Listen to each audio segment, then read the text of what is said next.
नमस्कार दोस्तों, कुमार मैथमेटिक्स के YouTube चैनल पे आपका स्वागत है। हम लोग प्रतिशत पढ़ रहे थे, जिसमें अभी तक हम लोगों ने प्रतिशत में 8 पार्ट पढ़ चुके हैं। और आज जो है वो परसेंटेज में कुछ मिसलेनियस टाइप के प्रश्न होते हैं जो किसी टाइप विशेष पे नहीं आते हैं, उसको हम लोग मतलब कुछ स्पेशल तरीका से सॉल्व कर लेते हैं। तो उस तरह के आज हम आप लोगों के लिए प्रश्न लाए हैं, जो कि आज जो है हमारा प्रतिशत का 9वां पार्ट है। ठीक है ना। इसमें हम लोग प्रतिशत में जो मिसलेनियस टाइप का क्वेश्चन आता है वो करेंगे, जो कि हमारा क्या है पार्ट 9। और क्वेश्चन ये वीडियो जो है हमारा 9वां वीडियो है प्रतिशत पे मिसलेनियस। इसमें किसी भी खास टाइप पे क्वेश्चन नहीं रहेगा, वो अपने आप में एक टाइप है और उससे मतलब ज्यादा क्वेश्चन नहीं उससे पूछा गया है। एक एक क्वेश्चन करके हर एक टाइप पे पूछा जाता है। तो आज हम लोग उसी टाइप पे आधारित क्वेश्चन करेंगे, जो कि मिसलेनियस टाइप का आपका होगा। ठीक है, तो चलिए हम लोग सीधा क्वेश्चन की तरफ चलते हैं। देखिए, इस वीडियो में हम लोग अलग अलग टाइप का क्वेश्चन पढ़ेंगे। एक नगर की जनसंख्या 15,000 है। यदि उसमें पुरुषों की संख्या में 8% तथा स्त्रियों की संख्या में 10% की वृद्धि हो जाए तो जनसंख्या बढ़कर 16,300 हो गई। 16,000 कितना हो गई? 300 हो गई। तो कह रहा है तदनुसार उस नगर में स्त्रियों की संख्या ज्ञात करें। उस नगर में स्त्रियों की संख्या ज्ञात करें। ना ही हमको स्त्री का पता है, ना ही हमको पुरुष का पता है। जब भी इस तरह का क्वेश्चन हो कि जैसे ये जो क्वेश्चन होगा, हम इसको एक टाइप है गाय मुर्गा, उस पर सॉल्व करेंगे। उसमें क्या होता है, गाय मुर्गा क्या होता है थोड़ा सा हम लोग समझ लेते हैं। गाय मुर्गा पे आधारित क्वेश्चन हम लोग कैसे करेंगे। तो अगर प्रश्न में आपको 2 वेरिएबल्स दिख जाए, ठीक है ना, और उससे रिलेटेड 2 निश्चित राशि दिख जाए, तो हम लोग वहां पर गाय मुर्गा यूज करके क्वेश्चन को आराम से कर सकते हैं। और इसका नियम है कि जिसके बारे में पूछा जाए हम मान लेंगे कि वो है ही नहीं, उसके अलावा जो है वही सब कुछ है। ठीक है ना। जैसे इस क्वेश्चन में हम लोग क्या करेंगे, क्वेश्चन को अच्छे से देखेंगे और इस पे गाय मुर्गा को अप्लाई करेंगे कि गाय मुर्गा रूल से ये कैसे हम लोग आराम से कर लेंगे इस क्वेश्चन को। चलिए देखते हैं। क्वेश्चन करा कि एक नगर की जनसंख्या 15,000 है। ठीक है, नगर की जनसंख्या 15,000 जिसमें पुरुष और स्त्री है।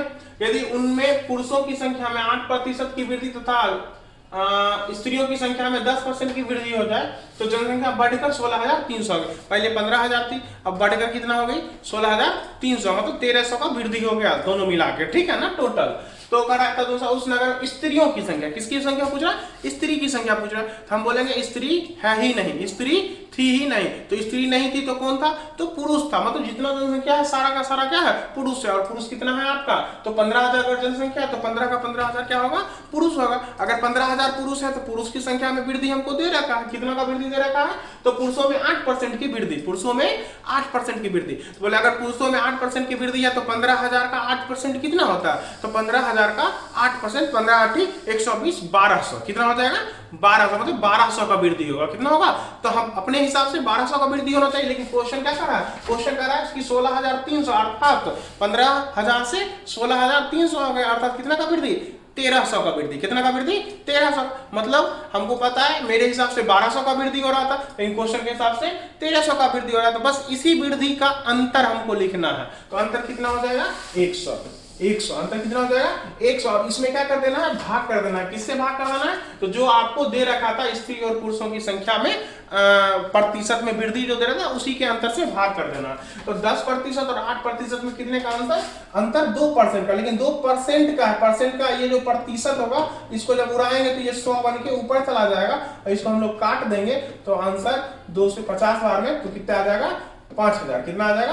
5,000। अर्थात हमसे स्त्रियों की संख्या पूछ रहा था क्वेश्चन, तो हम मेरा जो आंसर हो जाएगा वो क्या हो जाएगा? 5,000। मतलब उस जनसंख्या में स्त्रियों की संख्या कितना है?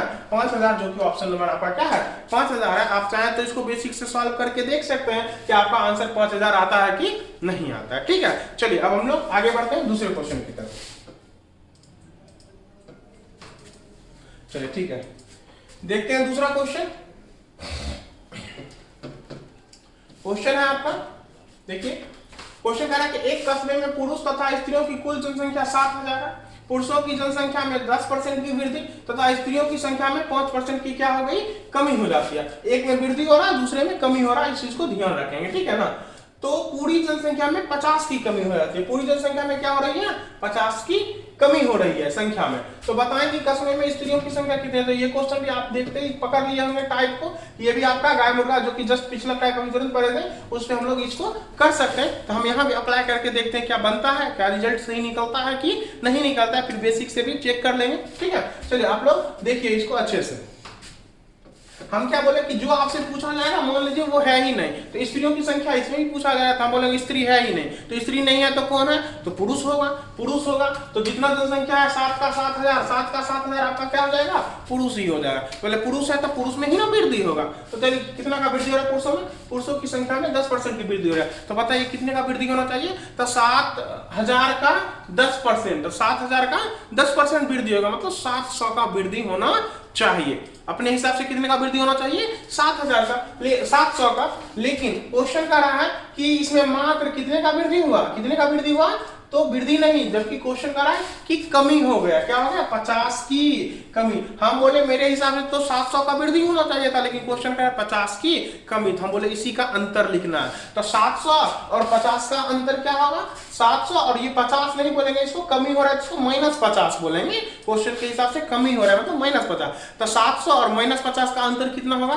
700 + 50 हो जाएगा, मतलब 750 हो जाएगा। तो अंतर हो गया 750। इसमें क्या कर देंगे हम लोग, भाग कर देंगे। किससे भाग कर देंगे, तो जो परसेंट में अंतर दे रखा है स्त्री और पुरुष उसके अंतर से, तो 10%, और ये -5 है, 5% की कमी हो रहा है, बोलेंगे -5, इसको बोलेंगे -5। तो 10 प्लस में माइनस में 5, तो अंतर कितना हो जाएगा, तो 10 और 5 15 अंतर हो जाएगा। तो 15 से क्या कर देंगे, भाग लेंगे, 15% होगा, परसेंट वाला 100 कहां चला जाएगा, ऊपर। बस आपका आंसर निकल गया कितना, 5,000। इसका भी आंसर आपका क्या निकल गया, 5,000। तो हमारा जो सही आंसर हो जाएगा क्या हो जाएगा, 5,000। मतलब स्त्रियों की संख्या कितनी थी, 5,000। ठीक है, चलिए आगे बढ़ते हैं दूसरे क्वेश्चन की तरफ।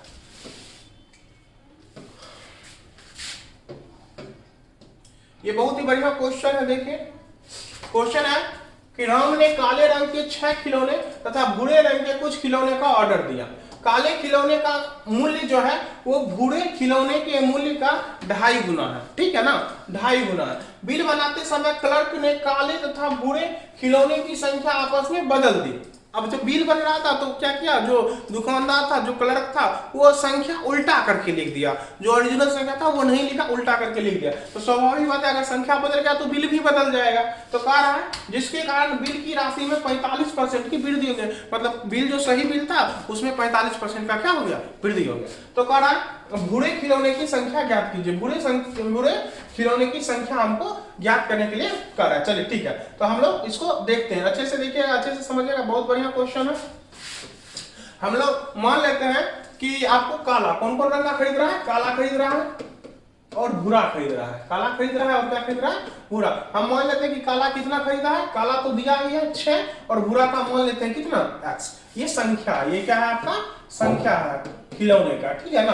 अब बिल बनेगा तो हमको बिल तब ना बनेगा जब हमको इसका रेट मालूम होना चाहिए। तो हम लोग इसका रेट लिखते हैं। ठीक है ना। मूल्य का रेशियो क्या दे रखा है, मूल्य के बारे में क्या बोल रहा है, तो देखते हैं मूल्य के बारे में क्या बोल रहा है। मूल्य के बारे में बोल रहा है कि काले खिलौने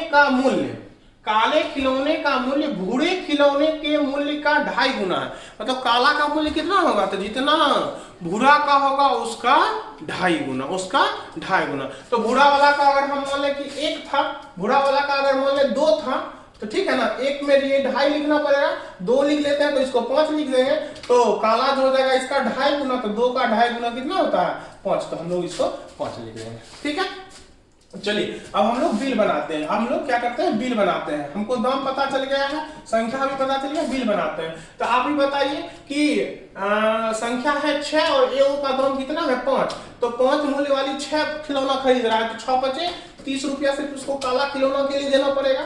और 2 मूल्य वाली x खिलौना खरीद रहा है, कौन सा, भूरे रंग का, तो बोले इसके लिए कितना देना पड़ेगा, तो 2x रुपया देना पड़ेगा उसको। मतलब टोटल बिल कितना का हो जाएगा, तो 30 + 2x का हो जाएगा। ठीक है ना। लेकिन अब गलती वाला भी बिल बनाएंगे, ये तो सही वाला बिल हुआ, अब गलत वाला बिल बनाते हैं हम लोग। तो गलत वाला बिल कैसे बनेगा, तो संख्या बदल जाएगा, संख्या क्या हो जाएगा, बदल जाएगा। अब देखिए हम लोग संख्या बदल देते हैं, संख्या बदलेंगे तो यहाँ पर x हो जाएगा और यहाँ पर 6 हो जाएगा। चलिए अब बिल बनाते हैं। तो 5 मूल्य वाली x वस्तु, तो बोलिए 5x रुपया उसको देना पड़ेगा उस काले रंग के लिए, और 2 रुपये वाली 6 वस्तु खरीद रहा है बिल के हिसाब से, कलर के हिसाब से, तो ये 6 दूनी 12 रुपया इसका बिल बनाएगा। तो टोटल बिल कलर के हिसाब से इतना बनेगा। इसमें इसको अगर हम अनुपात में बोल दें तो क्वेश्चन कर रहा है कि ये वाला जो नया वाला बिल है ना, वो पुराने वाले बिल से, मतलब सही वाले बिल से क्या है 45% ज्यादा है। तो हम बोले अगर इस बिल को हम मान लें 100, इस बिल को मान लें कि ये 100 रुपए का बिल था, तो ये बिल कितने का होना चाहिए 45% ज्यादा, अर्थात 145 का। हम लोग इसको 100, पहले वाले बिल को 100 मान लेते हैं और दूसरे वाले बिल को क्या मान लेते हैं 145 मान लेते हैं। ठीक है, चलिए अब इसको ये कटने वाला है, आप काट सकते हैं। 5 से कट रहा है 20 25 100, और ये भी कट रहा है 5 से, 5 दूनी 10, 5 दूनी 10, 4 9 5 45। ठीक है ना। अब हम लोग क्या करेंगे, इसको सॉल्व करेंगे और x का वैल्यू पता करेंगे। हमको x का ही वैल्यू पूछ रहा है, भूरे खिलौने की संख्या। चलिए हम लोग क्या करेंगे, नजदीक नजदीक और दूर दूर वाला जो प्रक्रिया है उसको यूज करेंगे। चलिए पहले संख्या को यूज, पहले x को यूज करते हैं। तो 20 25 100, तो 100x प्लस में और फिर 29 दूनी 58, तो 58x भी प्लस में। तो इसको जब दोनों प्लस में या सेम डायरेक्शन में घट जाता है तो हम लोग घटा देंगे, तो 58 2 60 42x निकलेगा। क्या निकलेगा 42x बराबर। अब संख्या को देख लेते हैं। तो 12 दूनी 24, मतलब 240 प्लस में, 240 प्लस में, और दूर दूर करेंगे तो 29 गुना 30, तो 29 तिया कितना होता है आपका 87, 29 तिया कितना होता है 87, मतलब 870। 870 से 240 घट जाएगा, 870 से 240 घट जाएगा, तो आपका 630 हो जाएगा। क्या हो जाएगा आपका 630। ठीक है ना, 630 हो जाएगा। तो 21 से कट रहा है, दोनों काटते हैं। 21 दूनी 42 और 21 तिया 63, फिर 2 से 15 दूनी 30, तो आपका x का वैल्यू क्या निकल गया 15, मतलब भूरे रंग का जो खिलौना रहा होगा वो कितना रहा होगा 15 रहा होगा। तो आपका ऑप्शन नंबर क्या है 2 जो है वो 15 है। सही आंसर आपका ऑप्शन नंबर 2 हो जाएगा। ठीक है, चलिए आगे बढ़ते हैं।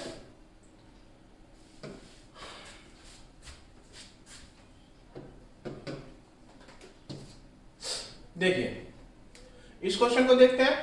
कह रहा एक व्यक्ति अपनी संपत्ति का 30% भाग एक धर्मदाय संस्था को मतलब दान कर देता है। 30% को दान कर रहा, शेष राशि का क्रमशः 30% और 25% भाग अपनी पत्नी और बेटी को दे देता है। ठीक है ना। अब बाकी धनराशि वह अपनी 3 बेटियों के बीच समान रूप से विभाजित करता है, और जो अब उसके बाद बच रहा है बेटा और पत्नी को देने के बाद जो बच रहा है उसको क्या करता है बराबर बराबर अपने 3 पुत्रियों में बेटियों में वो बांट देता है, जिससे एक लड़की का जो हिस्सा है, एक बेटी का जो हिस्सा है वो कितना हो रहा है 42 लाख हो जाता है। ठीक है, तो कह रहा है उस आदमी की कुल संपत्ति क्या थी, लाखों में बताना है कि उसकी कुल संपत्ति क्या थी। चलिए ठीक है, बनाते हैं इसको। अगर हम मान लें कि कुल संपत्ति उस व्यक्ति का परसेंट है, तो कुल संपत्ति उसका 100, अगर मान लें कि उसका कुल संपत्ति 100 था, तो बोलिए वो दान कितना कर रहा है, तो 30%। दान कितना कर रहा है 30%, तो बोलिए बचा कितना होगा, तो अब उसके पास 70 बचा होगा। 100 में 30 दान ही कर दिया, 70 बचा होगा। 70 में वो शेष राशि का क्रमशः 30% किसको दे रहा है, पत्नी को। पत्नी को दे रहा है 30%, लेकिन किसका, शेष का, मतलब 70 का। तो 70 का 30% कितना हो जाएगा, 21, तो 21 कितना 21 वो दे रहा है अपनी पत्नी को। चलिए अब पुत्र को करा शेष राशि का ही पुत्र को 25%, तो बोलिए 70 का 25% कितना हो जाएगा, 70 का 25% हो जाएगा आपका 17.5। कितना हो जाएगा आपका 17.5। और कह रहा है बाकी धनराशि को अपनी 3 बेटियों के बीच समान रूप से विभाजित कर देता है। तो बोलिए अब पुत्री का हम लोग लिख लेते हैं, बेटी या पुत्री का, 3 पुत्री के बीच वो बांटा जा रहा है। कितना बांटा जा रहा है, तो जो शेष बच रहा है अब वो अपनी 3 पुत्रियों में बढ़ रहा है। तो अब देख लीजिए 30 21 51 हो गया, प्लस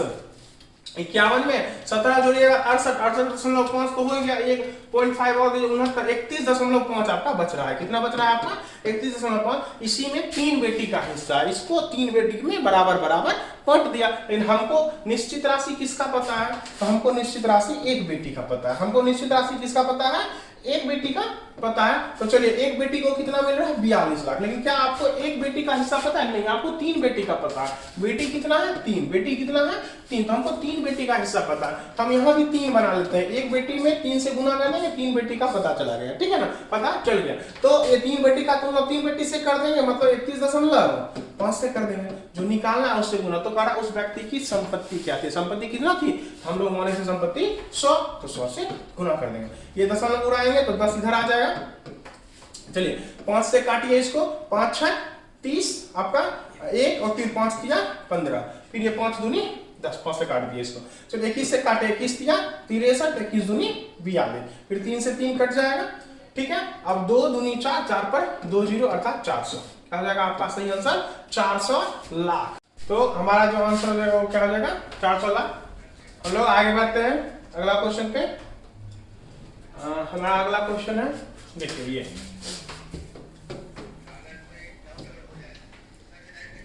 देखिए क्वेश्चन क्या है।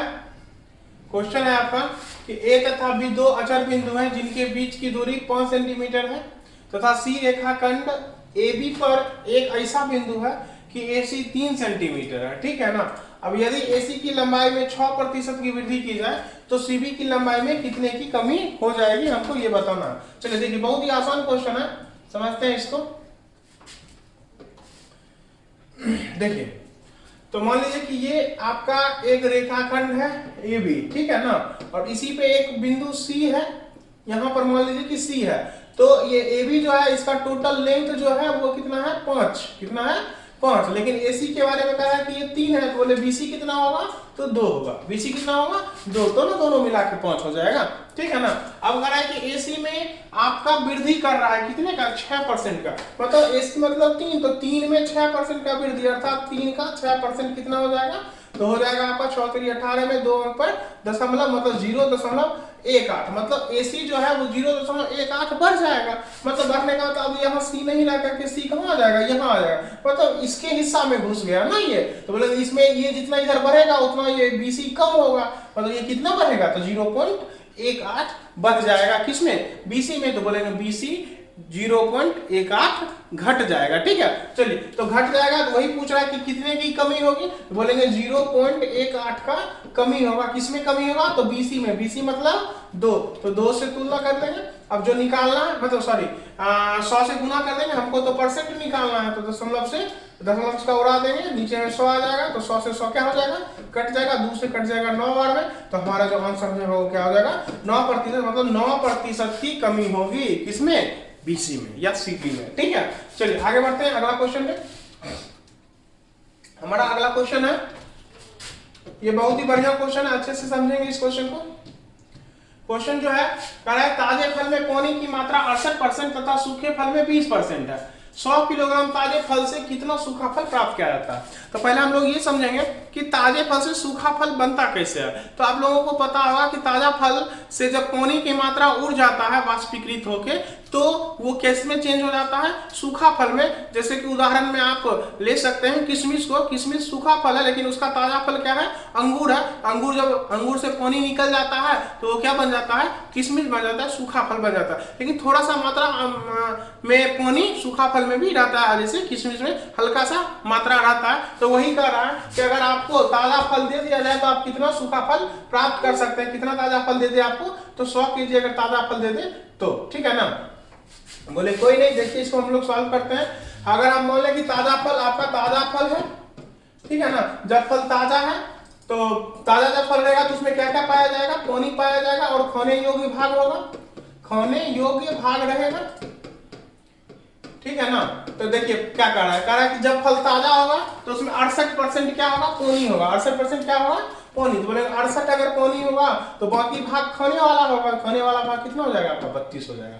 लेकिन वही कह रहा कि फल जब सूखा बन जाएगा, मतलब सूखा फल जब हो जाएगा ना तो पानी उसमें 20% ही रह जाएगा। पानी कितना रह जाएगा 20%। बोले अगर पानी 20% रह जाएगा तो खाने वाला भाग कितना रह जाएगा 80%। कितना परसेंट 80%। तो चलिए दोनों कटने वाला काट दीजिए, 17 चौक 68 ये आपका कट जाएगा, या इसको हम काट के अब लिख देते हैं क्या चीज कट रहा है ना, तो इसको सही से लिख देते हैं। यहाँ 68 था और यहाँ पर 32 है, तो 4 से कट रहा है तो इसको काट के आप लोग लिख दीजिए यहाँ 17, 17 चौक 38, यहाँ 17 चौक 68 और यहाँ पर 8 चौक 32। ठीक है, अब ये भी कटने वाला है तो ये कट के 20 का 20, 20 चौक 80, ये 1 और ये 4 हो जाएगा।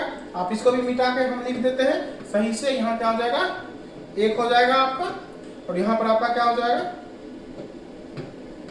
4 हो जाएगा। यहाँ क्या हो जाएगा आपका 4 हो जाएगा। ठीक है ना, तो नया रेशियो ये हो जाएगा कट के।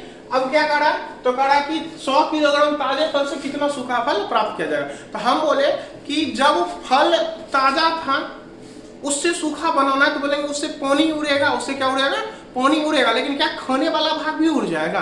खाने वाला भाग तो नहीं उड़ेगा। हम ताजा फल घर में रख दिए, उससे हो सकता है पानी धीरे धीरे उड़ते रहे, लेकिन खाने वाला भाग तो नहीं उड़ेगा। हम देखेंगे यहाँ पर क्या खाने वाले भाग में भी परिवर्तन हो रहा है। देखिए यहाँ पर खाने वाला भाग कितना है 8, यहाँ खाने वाला भाग कितना है 4। बोले ये कैसे परिवर्तित हो गया, इसमें कोई परिवर्तन नहीं होना चाहिए था। जब ये परिवर्तित हो गया तो हम इसको क्या कर लेंगे बराबर कर लेंगे। तो चलिए इसको बराबर कर देते हैं, 4 को 8 और 8, तो 4 और 8 को बराबर करना है। तो हम बोले 8 और 4 का एलसीएम ले लेते हैं, तो 8 और 4 का एलसीएम क्या हो जाएगा 8। तो 8 है, 4 को 8 बना देते तो दोनों जगह क्या हो जाएगा बराबर हो जाएगा। तो 4 को 8 बनाने के लिए 2 से गुना, तो इसमें भी आपको 2 से गुना करना पड़ेगा। हो गया, दोनों जगह सोने योग्य बराबर हो गया आपका।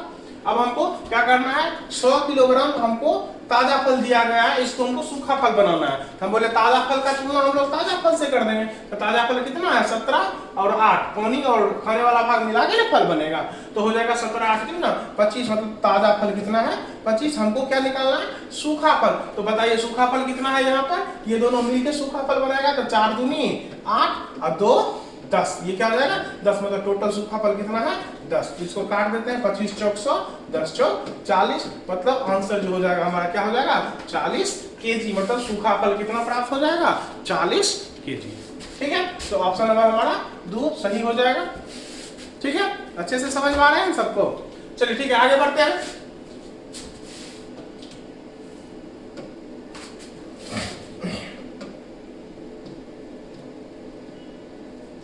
देखिए अगला क्वेश्चन कह रहा है कि यदि आयकर में 19% की वृद्धि हो तो यथार्थ आय में 1% की क्या हो जाती है कमी हो जाती है। तो आयकर की दर क्या है, आयकर की दर क्या है ये पूछा जा रहा है हमसे। ठीक है, चलिए देखते हैं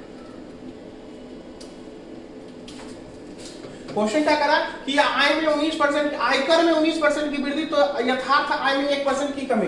मतलब आयकर में 19% की वृद्धि हो रहा है तो आय में 1% की कमी। इसका मतलब क्या हुआ, इसका मतलब ये हुआ कि आयकर का जो 19% है वो आय का 1% के बराबर है, तब ना उधर 19 का वृद्धि हो रहा है, इधर ये 1 का कमी हो रहा है। बात समझ रहे हैं, या इधर 1 का कमी हो रहा है तो उधर 19 का वृद्धि हो रहा है। मतलब आय का 1% और आयकर का 19% दोनों क्या है बराबर है। तो हम लोग लिखते हैं इसी चीज को कि आय का 1%, ठीक है ना, बराबर है किसके कर का, कर टैक्स का, कर मतलब टैक्स का क्या परसेंट 19% के बराबर। ठीक है ना, परसेंट से परसेंट काट देंगे, इस कर को इधर ले लेते हैं। आय का मतलब गुना, का मतलब गुना, यहाँ भी का मतलब गुना। हम क्या करते हैं कर को इधर ले लेते हैं, आय बटा कर, आय बटा कर, ये 1 उधर चल जाएगा तो 19 बटा 1 हो जाएगा। ठीक है ना, और आपको पता है ना कि कर जो होता है, टैक्स जो होता है वो आय पे ही दिया जाता है। तो आय मतलब कर देने के बाद जो आय बच रहा है यहाँ पर उसकी बात कर रहा है। तो देखिए टैक्स देने के बाद आय कितना है 19, टैक्स कितना दिया 1, तो बोलिए आय उसका हुआ होगा कितना, शुरू में वो कितना कमाया होगा, तब 19 1 20 कमाया होगा, 20 में 1 वो क्या कर दिया आय कर दे दिया, और 19 उसके पास अब आय बचा। बात समझ रहे हैं ना। तो यही पूछ रहा है कि वो कर का दर हमको बताइए कि कर कितना दिया। ठीक है ना, हम बोले 20 में 1 दिया, 20 में कितना दिया 1, मतलब कर का दर जो हो जाएगा 1 देगा कब, जब वो 20 कमाएगा। तो 20 गुना 100 कट जाएगा, आंसर हो जाएगा हमारा 5%, जो कि ऑप्शन नंबर क्या है आपका 3 आपका सही आंसर हो जाएगा 5%। चलिए ठीक है, लास्ट क्वेश्चन देख लेते हैं हम लोग आज का। देखिए क्या कह रहा है क्वेश्चन, कह रहा है एक व्यक्ति अपनी 75% राशि पहली बाजी में, शेष की 75% दूसरी बाजी में, और शेष का 75% तीसरी बाजी में हार गया।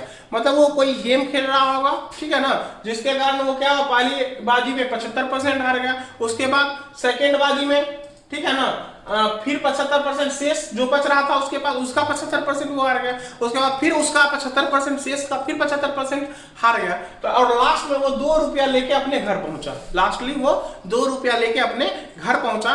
तो कह रहा है बताइए कि शुरू में उसके पास कितने पैसे थे, ठीक है ना। चलिए देखते हैं, हम बोले वो लास्ट में 2 रुपए लेके गया, तो लास्ट कंडीशन में भी वो 75% ही लगा रहा है, अर्थात कहने का मतलब उसके पास 25% बचा होगा। लास्ट में भी वो शेष का 75% लगाया और फिर हार गया, तब जो बचा वो लेके घर चल गया। इसका मतलब उसके पास कितना बचा होगा, 25% बचा होगा, और वही 25% रुपया में कितना है, 2 है। हम बोलेंगे 2 का तुलना किससे, ये 25% के बराबर है तो 25 से गुना, ठीक है, 25 से तुलना कर देंगे, ये 2 रुपया जो 25% के बराबर है। अगर हम 100 से गुना कर देंगे तो हमको पता चल जाएगा उसके पास, उसके इससे पहले, इस घटना से पहले कितना था, ठीक है ना। उसके बाद फिर भी वो हार गया, तो उसके बाद कितना बचा, 25, फिर वो हार गया तो कितना, 100 से गुना कर देंगे, फिर उससे पहले जो था वो पता चल जाएगा।